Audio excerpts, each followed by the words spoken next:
From your experience with everything that you've done so far, creating a community around Squishy Squad, creating these bots, the NFTs, what are some of the biggest lessons learned that you can give to the audience? I say one of the toughest things and one of the best things that I've learned is almost how to manage a team. Because again, Brandon is like right out of high school. I have like 1 year in college. Neither one of us have like any real world experience. So then you take these brand new, unexperienced kids and you put them in a position of like, oh, now you have to manage like people around the world, people who are like way older than us. It's very new. Yeah, put it that way. I'd say managing people can be pretty hard, but it kind of just gets easier over time. Just things like that, making sure that everyone like that you're making like a good workspace, a healthy work environment. And then another thing was having a good team around you. Brandon was like a great person to work with. You know, he's my brother, so I trust him like a lot. Everyone kind of had the same values, and that's kind of what you want in a team.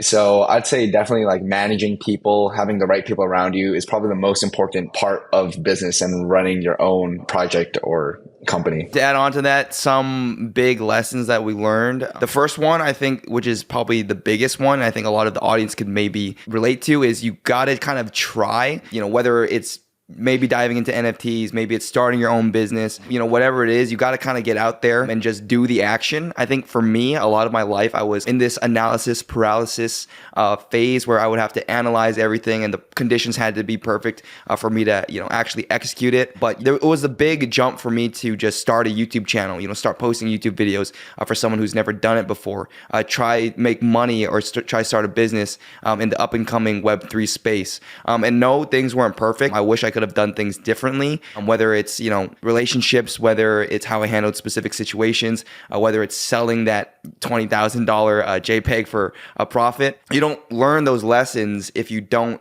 get out there and just do the work. And although you may fail, I think it's better to, try and fail than to not try at all. And I know that sounds kind of corny or cliche, but that's something that I really took away from, this whole entire situation.